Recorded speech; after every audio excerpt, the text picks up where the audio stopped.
Views. Now, as I promised here, some really smart guests. I want to introduce you to them right now. I am joined now by Vivian, who is a diversity consultant based out of Atlanta, and we have a diversity and inclusion expert here. His name is Buck Davis. Buck and Al, thank you both for coming in today. You've heard the entire transcript. Yes. You've heard the entire conversation. You've listened to it. Let's talk about the N-word here, because that's really what gets everyone's attention. Al, I'll start with you. Even though I know that you said that wasn't the biggest thing that really upset you about this, but let's stick with the N-word right now. Okay. Should someone like Dr. Laura know better than to use the N-word on a show where she has millions of listeners to a black caller? Is it appropriate? I'd say it's definitely inappropriate. In fact, I think what we should pay attention to is just what you're saying, the appropriate standard, not the double standard. People say, well, if the comedians can say it, then we can say it also.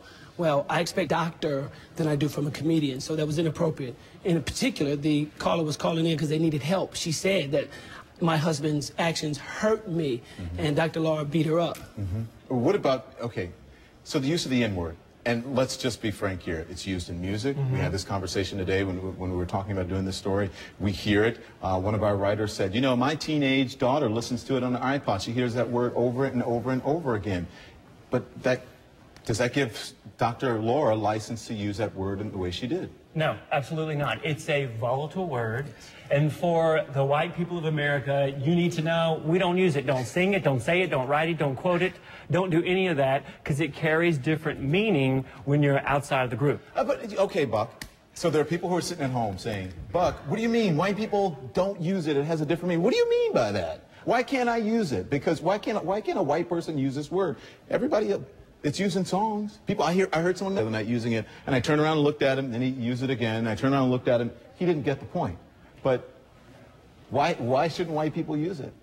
Because it is a word steeped in hate. It comes from a place of demoralizing an entire group of people. It carries no value. It's a divisive word. And for anybody to use it, I think everybody should nix it. It needs to be out of our vocabulary. However, we know that people do use it. It carries different meaning depending on the context in which it's said. But to keep us safe, we need to not use it ever. Because it's trouble for us, especially white people. Yeah. It's a nasty word anyway, but it's trouble. It's trouble for us white people. Let it go. All right, so, you know, I've talked to people like the Reverend Al Sharpton and others have tried to ban the use of this word. They don't want to use. Rappers use it, though. People make money off of it. Yeah. Still wrong. It's still wrong. As Buck said, it's wrong for anybody to use it. But in addition, you add to it, it is a little more... someone outside of the group uses it. I'll put it to you this way. We all have more freedom inside a group than we have outside of a group. Example, if you have brothers and sisters and you all talk about your mother, you can get away with that. But if I walk up and I talk about your mom, I'm going to get a Class A beat down, and I should, because I'm not in that group. I don't have that freedom that's within that group. So if you're outside the group, you don't have the freedom. And it's also about context, don't you think? Because, yes. Because I was watching... an incredible journalist who I really respect, and I said, she's a bad you-know-what, right? And you said, that means good. That means good, right? So it's context. Yeah, it is. Context means everything. When I was on the way to the studio today, I asked 5 people on the way in, is it ever okay to use the N-word? All 5 said, absolutely not. Let it go. And yet, people do use it in rap videos, in music, and song. Yeah. It doesn't make it right, though. For us, trying to build better relationships with different types of people, it doesn't do anything for us as a human race. It only widens the gap. All right, so you've spoken to white people. You said white people give it up. That give was it your up. Quote. Yeah, it's going to get us in trouble. You speak to black people who use it. What do you say? I speak to black and whites and everybody else. What do you say to black people who use that word? Don't use it. It's inappropriate.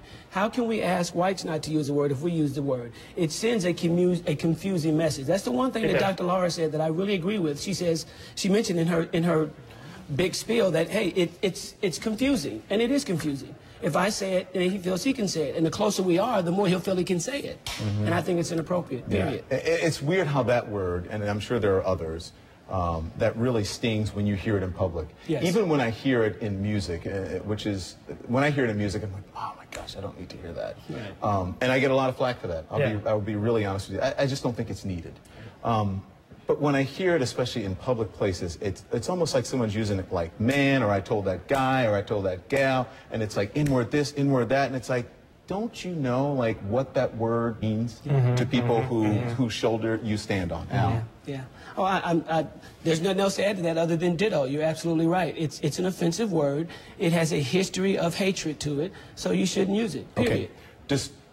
Does that make, because we always talk about, well, you know, what is racist, what's not, and we kind of throw that word around. Does that make Dr. Laura racist, or did she just do something that, was this just a mistake on her part to do it? I don't know if it necessarily makes her racist. I don't think it necessarily makes her racist. Here's what I do believe, though. I do believe that she should have known better, one. Two, she jumped quickly to, you add that to all the other things she said. As Buck says, context is everything. You add to that, she talked about don't NAACP me. Oh, we're going into that. Don't get ahead of me, but go ahead. I'll let you finish your point, but we're going to talk about all that. She spoke from the entire time of a stance of superiority, as if I know and you don't. Yeah. Even to the point where she says, you know, you have to know that that's why blacks voted for Obama. You have to know. Don't you know? To say she's the expert on blackness, I know. Okay, but before we take the break, I'm going to talk about what we're going to talk about after the break and onward in this national conversation that we're having today about race and about the N-word and about all of this. When she brings up something that many African Americans deal with, and that is, how do you feel as a black person? Or shouldn't you answer, you feel like you're the African American authority many times, and I know you have a very interesting concept about that. What do you say? Oh, with us asking black people, a black person to speak on behalf of the entire African American population, I think it's ridiculous. I think it's absolutely ridiculous. We can ask a black person, give me the perspective of a African American. Give me your take on it, Don Lemon. As a black person, how do you feel about this? But when I go to ask you to speak on behalf of an entire population, that's when we cross the line. Because what the notion underneath that, I believe, is there a fundamental belief that you people are all... That's what it sounds like. Just the use of the word, you people. That was sort of what you said behind the Obama comment. Yes. And I'm going to ask you, hold that. Do you ever get asked that as a white person? Hang on. Don't answer that. Do you ever get asked what you think as a white person? Thank you very much. We're going to be back with more of this conversation with our guest after the break.